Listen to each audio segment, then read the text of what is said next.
नमस्कार, जनता टीवी देख रहे हैं आप। आपके साथ मैं हूं अंजलि भंडारी और रुक करेंगे इस बीच आ रही है एक बड़ी खबर की और बड़ी जानकारी आ रही है, वो आपको सबसे पहले बता दें। तो बड़ी खबर, बड़ी जानकारी, 216 सड़कें और 250 ट्रांसफार्म ठप हो गए हैं।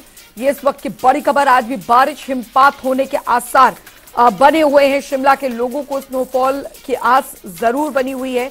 तो बिजली के 250 ट्रांसफार्मर भी ठप हो गए हैं खराब मौसम के चलते। ये इस वक्त की बड़ी खबर, बड़ी जानकारी आपको यहां पर दे रहे हैं। तो आज भी बारिश, हिमपात होने के आसार। हिमाचल में पहाड़ों पर बर्फबारी, 216 सड़कें और 250 ट्रांसफार्म ठप हो गए हैं। आज बारिश, हिमपात होने के आसार। शिमला के लोगों को स्नोफॉल की आस है। बिजली के 250 ट्रांसफार्मर ठप हो गए हैं। तो ये बड़ी खबर आपको यहाँ पर बता रहे हैं। मौसम जो है बेहद खराब बना हुआ है। स्नोफॉल जो है वो हो रही है, हिमपात जो है वो हो रहा है ऊंचाई वाले इलाकों में, और जिसके चलते कई सड़कें जो है वो पूरी तरीके से जाम हो गई हैं।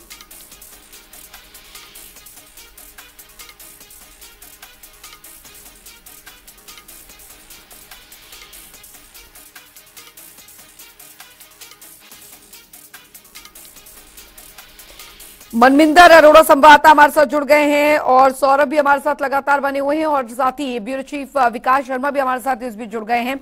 सबसे पहले मनमिंदर, आपके पास आना चाहूंगी, कैसा मौसम वहां पर बना हुआ है? हिमपात के आसार बने हुए हैं, लेकिन मौसम कैसा है अभी फिलहाल? जिला की बात करूं, कुल्लू जिला के जो तमाम इलाके हैं, बीते दिन से जो है यहाँ निचले इलाकों में बारिश का दौर जारी रहा और ऊपरी इलाके हैं वहाँ लगातार जो बर्फबारी हो रही है।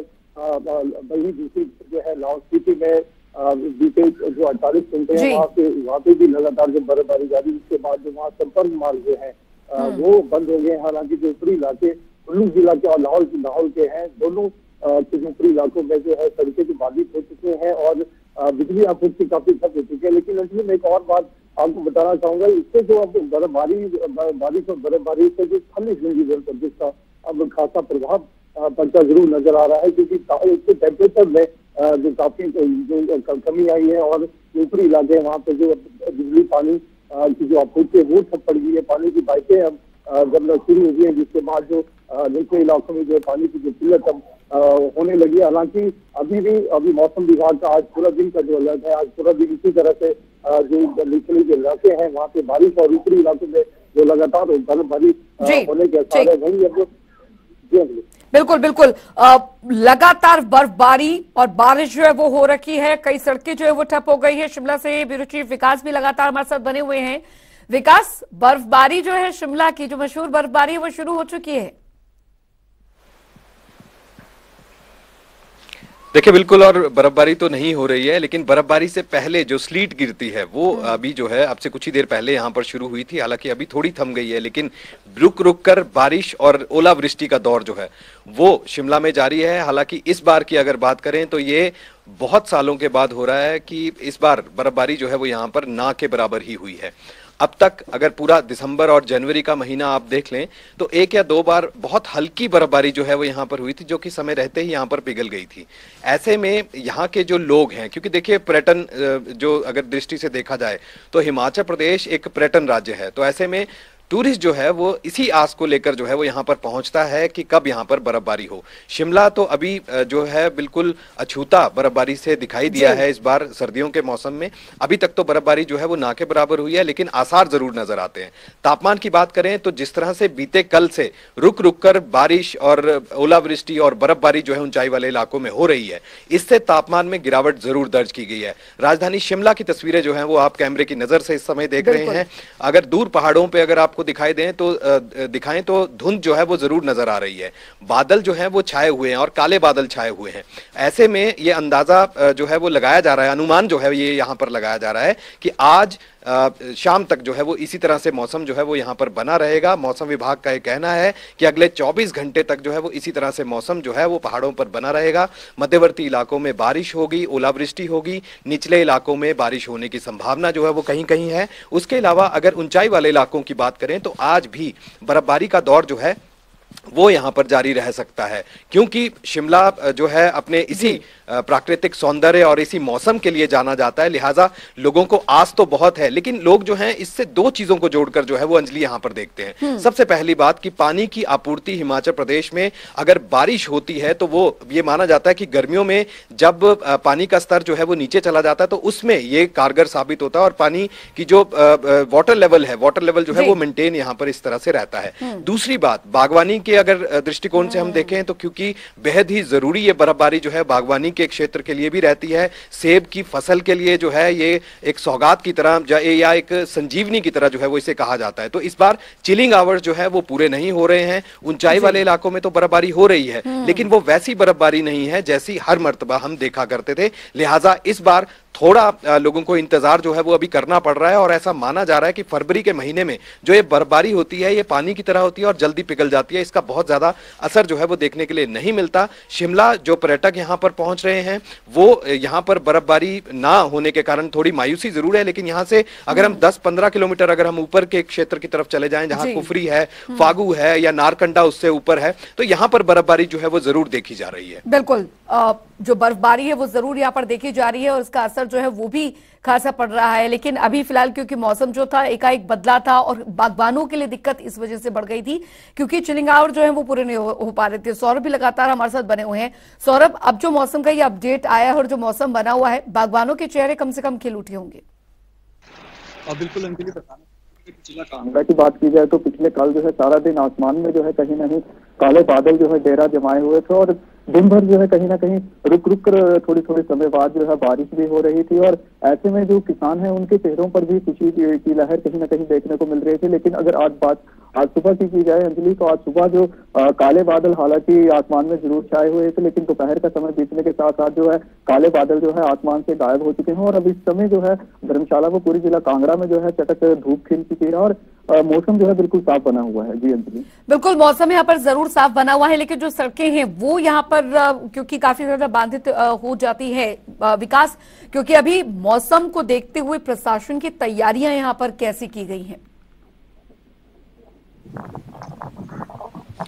देखिए, बिल्कुल राज्य सरकार की तरफ से जो है लगातार ये कहा जाता है कि युद्ध स्तर पर सड़कों को खोलने का काम, या फिर अगर पानी की आपूर्ति कहीं प्रभावित होती है बर्फबारी या भारी बर्फबारी के कारण, तो वो जल्द से जल्द बहाल करना जो है उनका एकमात्र लक्ष्य यहाँ पर रहता है। लेकिन इसके अलावा जल आपूर्ति है, बिजली जो है उसकी आपूर्ति के लिए भी कड़े प्रयास जो है ऊंचाई वाले इलाकों में जहां पर भारी बर्फबारी हुई है वहां पर तस्वीरें जो है वो लगातार वहां से आती रहती हैं। पिछले दिनों भी हमने देखा कि पानी की जो पेयजल की आपूर्ति होने को लेकर कई गांव जो है वो पेयजल की आपूर्ति से कटे हुए थे। भारी बर्फबारी के कारण पाइपें जो है वो वहां पर जाम हो जाती हैं या फिर टूट जाती हैं भारी बर्फबारी के कारण। तो जो आईपीएच विभाग है यानी जल शक्ति विभाग है, ये पूरी तरह से अपने जो कर्मचारी हैं उनके साथ तैनाती उनकी देखी गई है विजुअल्स के जरिए, और ये देखा गया है कि कई अपनी जान को जोखिम में डालकर जो ये कर्मचारी होते हैं, चाहे वो बिजली विभाग के हों या फिर वो अगर हम पीडब्ल्यूडी विभाग के अगर हम ले लें या फिर जो जल शक्ति विभाग है उसके अगर कर्मचारियों को देख लें, अधिकारियों को देख लें, तो ये अपनी जान को जोखिम में डालकर पहाड़ों पर जब भी भारी बर्फबारी होती है तो इस तरह के विजुअल जरूर आते हैं। और ये जो है वो एक ऐसी चीज जो है जान जोखिम में डालकर वहां के लोगों के लिए जो है वो इस तरह से व्यवस्था जो है वहां पर बहाल करते हैं। सड़कें अगर उसकी बात करें तो 216 सड़कें जो अभी बताया गया है, आज का जो आंकड़ा है जो डिजास्टर मैनेजमेंट की तरफ से जो दिया गया है उसमें यही कहा गया है कि 3 नेशनल हाईवे जो है वो हिमाचल प्रदेश के अभी भी यातायात के लिए पूरी तरह से ठप पड़े हुए हैं, जिनको युद्ध स्तर पर खोलने का प्रयास राज्य सरकार ने जो है वो आदेश यहां पर जारी किए गए हैं। जिला प्रशासन पूरी तरह से तैयारी यहां पर कर रहा है। इसके अलावा पेयजल जो परियोजनाएं हैं, पानी के पीने की जो आपूर्ति है वो कई जगह पर यहां पर ठप पड़ी हुई है। बिजली बाधित है, भारी बर्फबारी ऐसे इलाकों में हुई है, ऊंचाई वाले इलाकों में हुई है जहां पर बिजली बाधित हुई है, लिहाजा उसको भी बहाल करने के लिए युद्ध स्तर पर काम जो है वो यहां पर किया जा रहा है। और राज्य सरकार की तरफ से यही निर्देश जो है जिला प्रशासन को यहां पर दिए गए हैं कि जहां भी प्रभावित इस तरह से कुछ चीजें रहती हैं, इसके साथ ही जो एनडीआरएफ की टीमें हैं या फिर एसडीआरएफ की टीमें हैं, अगर किसी तरह की कोई आपदा हिमाचल प्रदेश में भारी बर्फबारी के चलते अगर आती है या कोई रेस्क्यू यहां पर करने की जरूरत पड़ती है तो निश्चित रूप से उसके लिए भी तैयारी रखने के लिए कहा गया है। पर्यटकों के लिए एक एडवाइजरी जो है वो यहां पर जारी की गई है, जिसमें कहा कहा गया है कि अनावश्यक जो है वो ट्रैवलिंग ऐसे क्षेत्रों में पर्यटक जो है वो ना करें जिससे कोई अनहोनी या किसी तरह से कोई कई बार देखा जाता है कि टूरिस्ट जो है वो वहां पर फंस जाते हैं।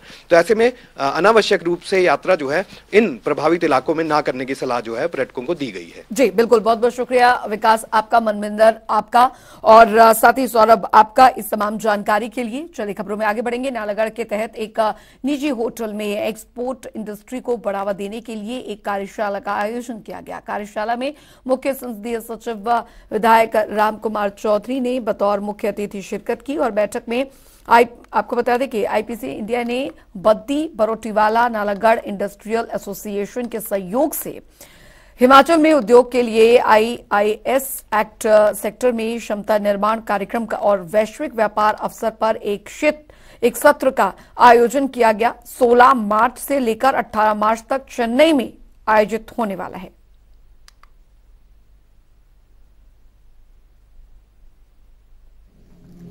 अभी भी हमारी गवर्नमेंट को बने भी 2 महीने हुए हैं, तो उसमें माननीय मुख्यमंत्री जी का सीधा निर्देश है कि इंडस्ट्रीज को प्रमोट करने के लिए, इंडस्ट्रीज को आकर्षित करने के लिए हिमाचल में और इंडस्ट्री आए कि जो एक्सपोर्ट यूनिट्स हैं उनका अवेयरनेस कैंप और उनको आगे कैसे हमने लेके जाना है, तो उसमें बैंक्स के लोग भी आए हैं। तो जो इंजीनियरिंग इंडस्ट्री यहाँ पे है उसको इन एक्सपोर्ट कैसे बेनिफिट कर सकते हैं इस संस्था द्वारा, उसके बारे में संस्था ने ये प्रपोजल दिया कि एसोसिएशन की मतलब के साथ मिलकर हम ये प्रोग्राम करते हैं। तो हमने रेडीली एग्री किया। ईपीसी के जो बद्दी चैप्टर है, इन्होंने एक्सपोर्ट प्रमोशन के लिए स्पेसिफिकली ऑस्ट्रेलिया में मैंने भी आग्रह किया कि इंडस्ट्री को बद्दी में नालागढ़ में सीसीटीवी हमारे को कंट्रीब्यूट करते रहें ताकि हम इस प्लेस को सेफ और सिक्योर बना सकें। उधर नालागढ़ में चोरी की बढ़ती हुई वारदातों को देखते हुए खुद एसडीएम और एसपी मैदान में उतर चुके हैं। इस दौरान दोनों अधिकारियों ने बाजार में घूमकर लोगों और व्यापारियों से सुझाव मांगे। अब ऐसे में बाजार के अंदर सीसीटीवी और दुकानों की लोकेशंस का निरीक्षण किया। हालांकि इस बीच कई जो व्यापारी थे एसपी को सुझाव देना तो दूर, समस्या बताने के लिए भी अपनी दुकानों से बाहर नहीं निकले। साथ ही उन्होंने शहर में बढ़ते नशे और चोरी के मामलों को लेकर प्रशासन को 10 लाख रुपए देने की भी बात कही ताकि नालागढ़ को और ज्यादा सुरक्षित बनाया जा सके।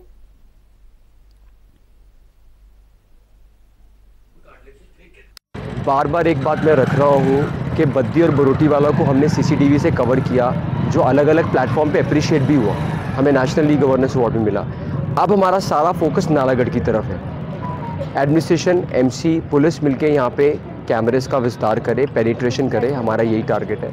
एब्सोल्युटली मैंने 31 मार्च डेडलाइन रखी है और आई एम श्योर इसमें हम पेनिट्रेशन करेंगे। 300 कैमरों का टारगेट है। एमसी भी आई एम श्योर इनका जो नेक्स्ट हाउस है ये कुछ फंड्स एडमिनिस्ट्रेशन को डाइवर्ट करेंगे और पुलिस और एडमिनिस्ट्रेशन मिलके जो क्रिटिकल पॉइंट्स हैं, जो कवर करने वाले हैं, वहाँ पे कैमरास लगाएंगे। जहाँ पे भी हमें ब्लाइंड स्पॉट्स हैं, जहाँ पे ज़रूरत है, वहाँ एमसी, एडमिनिस्ट्रेशन और पुलिस मिलके कैमरास लगाएंगे। उधर सोलन में अनुमान के मुताबिक बारिश न होने की वजह से किसान परेशान है। फसलें नष्ट होने के कगार पर है, लिहाजा किसानों को काफी ज्यादा नुकसान का सामना करना पड़ रहा है। किसानों की माने तो लंबे समय से बारिश नहीं होने की वजह से पैदावार में कमी आएगी। बारिश समय पर न होने की वजह से आगामी फसल भी खराब हो रही है। बता दें किसानों को भारी नुकसान उठाना पड़ सकता है। अब ऐसे में फसलों की लागत भी निकलेगी या नहीं, इसको लेकर भी किसान बेहद चिंतित दिखाई दे रहे हैं।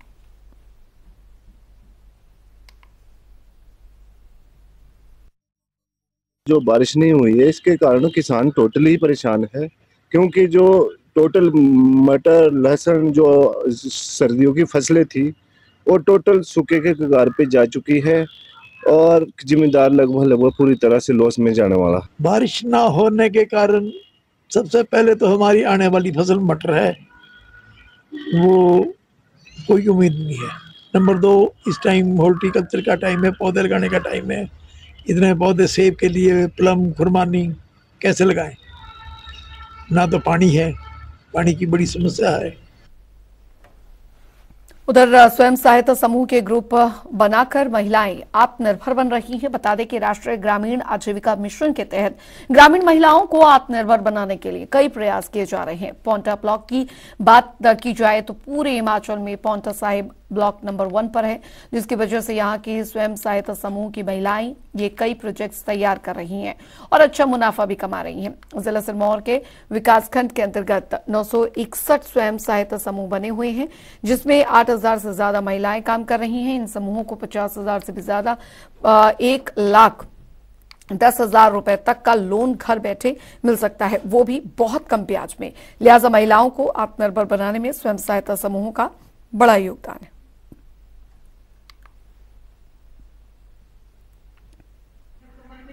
इनको ब्लॉक के द्वारा सहायता मिल रही है। जैसे हम स्कीम PMFME की बात करते हैं, उसके अंदर भी पैसा आया हुआ है। 41 का पैसा भी आया हुआ है PMFME स्कीम के तहत। तो इसमें भी मतलब उनके लिए फूड प्रोसेसिंग के लिए काम करना होता है, महिलाओं को वो पैसा मिलता है। जो हमारे स्वयं सहायता बने हुए हैं जो कोंटा ब्लॉक के अंदर, उसमें कम से कम 8,000 के करीब महिलाएं अभी समूह से जुड़ गई है। तो बात करें अगर हिमाचल की डिस्ट्रिक्ट सिरमौर की, तो हमारी जो महिलाएं काम कर रही है या जो भी NRLM के तहत स्कीम आ रही है, वो हर महिलाओं तक मतलब ये है कि पहुंच रही है और उसका बेनिफिट भी महिलाएं अच्छे से ले रही है। आत्मनिर्भर अगली महिलाएं बन रही है। उधर उद्योग मंत्री हर्षवर्धन चौहान के सख्त आदेशों के बाद अब प्रशासन ने कमर कस ली है। नेशनल हाईवे 707 पर काम कर रही कंपनियों की लापरवाही का हिसाब लेने के लिए तीनों SDM मौके का निरीक्षण करेंगे। आगामी 15 फरवरी को हर तरह की लापरवाही का हिसाब किया जाएगा और कंपनियों के खिलाफ कार्रवाई भी की जाएगी। ये जानकारी खुद पौंटा SDM ने दी है। उन्होंने ये भी कहा है कि लापरवाही और लालची कंपनियों को अब किसी भी सूरत में बख्शा नहीं जाएगा। देखिए, क्योंकि ये सेंटर का प्रोजेक्ट है, इसमें स्टेट का जो हमारा PWD इन्वॉल्व नहीं है, पर तब भी क्योंकि हमारी जगह ये बन रही है, उसके क्वालिटी चेक, क्वालिटी कंट्रोल के बारे में भी MORTH से बात की जाएगी और उसकी जो पूरी विस्तृत रिपोर्ट है वो माननीय हमारे वहाँ के विधायक और मंत्री जी को भी हमारे ये रिपोर्ट दे दी जाएगी। फिर इसकी जो एक्शन होगा, जो RO ऑफिस की बात है या फिर क्वालिटी चेक के क्या पैरामीटर है, उसको टेक्निकल साइड से देखना पड़ेगा और इस मुद्दे को भी नेक्स्ट जो हमारी ज्वाइंट इंस्पेक्शन है उसमें उठाया जाएगा। आगे बढ़ेंगे खबरों में। हमीरपुर मेडिकल कॉलेज में तैनात चिकित्सकों ने जिंदगी की जंग हार चुके युवक को दोबारा से सांसें देने का काम किया और आवाज को भी कैसे वापस लौटाया, देखिए रिपोर्ट में।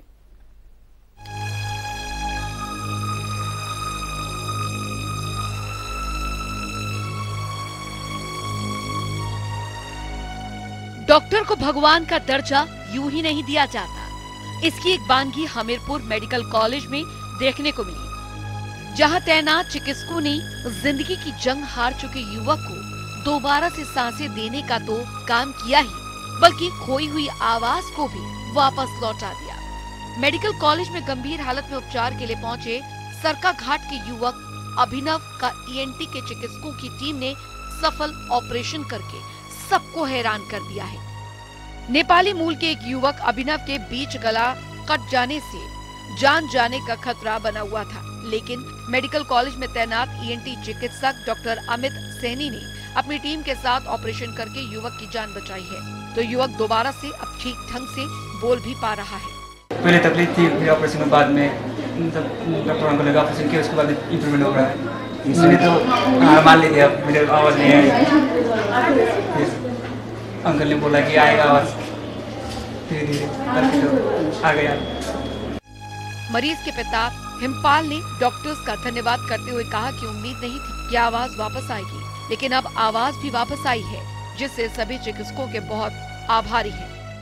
अब यहाँ पर आया तो तुरंत डॉक्टर साहब ने, यहाँ के सब टीमों ने, खासकर डॉक्टर साहब अमित है, सब टीम ने रिस्क लिया तो ऑपरेशन सक्सेस हुआ। ENT डॉक्टर अमित सैनी ने बताया कि अमूमन ऐसे मामलों में मरीज को जान का खतरा होता है और ऑपरेशन करना भी कठिन होता है, लेकिन मेडिकल कॉलेज की टीम के सहयोग से ऑपरेशन को सफल किया गया।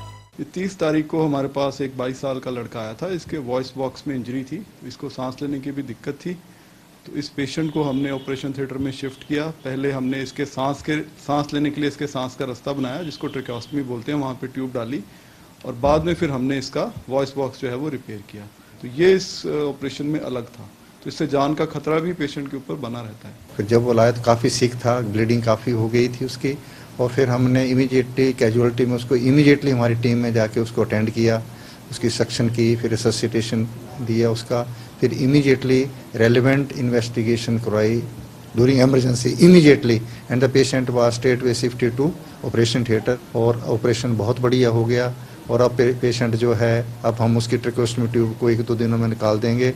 हमीरपुर के मेडिकल कॉलेज की इस उपलब्धि पर जहां मरीजों को राहत मिली है, वहीं अब लोगों को डॉक्टर और प्रशासन से एक उम्मीद की किरण जगी है। अब से सभी ऑपरेशन यही हो सके और लोगों को शहर से दूर जाने की जरूरत न पड़े। ब्यूरो रिपोर्ट, जनता टीवी। चलिए रुक करेंगे हिमाचल के अन्य खबरों की ओर फटाफट अंदाज में। छोटी काशी अमंदी में इस बार 19 से 25 फरवरी तक मनाया जाएगा अंतर्राष्ट्रीय शिवरात्रि महोत्सव। पुलिस प्रशासन और शिवरात्रि मेला खेलकूद कमेटी की ओर से कई खेलों का भी करवाया जाएगा आयोजन। उद्योग मंत्री हर्षवर्धन चौहान ने शिरगुल देवता मंदिर में किए दर्शन। शिरगुल महाराज की पूजा अर्चना के बाद चुनाव में जीत की मन्नत पूरा करने के लिए नवायाशीष मंदिर निर्माण के लिए भी अपनी ओर से 50,000 राशि की दान। अचानक आग लगने से नूरपुर की दुकान में सामान जलकर हुआ खाक। मौके पर पहुंची फायर ब्रिगेड की टीम ने समय रहते बुझाई आग। समय पर टीम न पहुंची तो हो सकता था ज्यादा नुकसान। सोलन के ठोडो मैदान में आयोजित की जा रही क्रिकेट प्रतियोगिता में महिला और पुरुष की टीमें ले रही भाग। विभिन्न प्रतियोगिताओं की तैयारी में जुटे छात्रों के तनाव को कम करना है प्रतियोगिता का मुख्य उद्देश्य। सीएम सुक्खू ने बुलाई बागवानों की मीटिंग। 14 फरवरी को शिमला में होगी बैठक। सेब उत्पादक संघ के प्रतिनिधि लेंगे भाग। रामपुर में आईसीडीएस परियोजना की खंड स्तरीय बैठक आयोजित। परियोजना के माध्यम से दी जा रही सेवाएं एसडीएम सुरेंद्र मोहन ने सेवाएं प्रदान करने के निर्देश दिए। लाहौल स्पीति में बर्फ का कोल्ड अटैक शुरू। बर्फबारी के साथ चल रही तूफानी हवा, सड़कें बंद, बिजली आपूर्ति ठप। कुल्लू पहुंची केंद्रीय मंत्री मीनाक्षी लेखी। लोकसभा चुनावों को लेकर की बैठक। केंद्रीय मंत्रियों ने कार्यकर्ताओं को दिए टिप्स।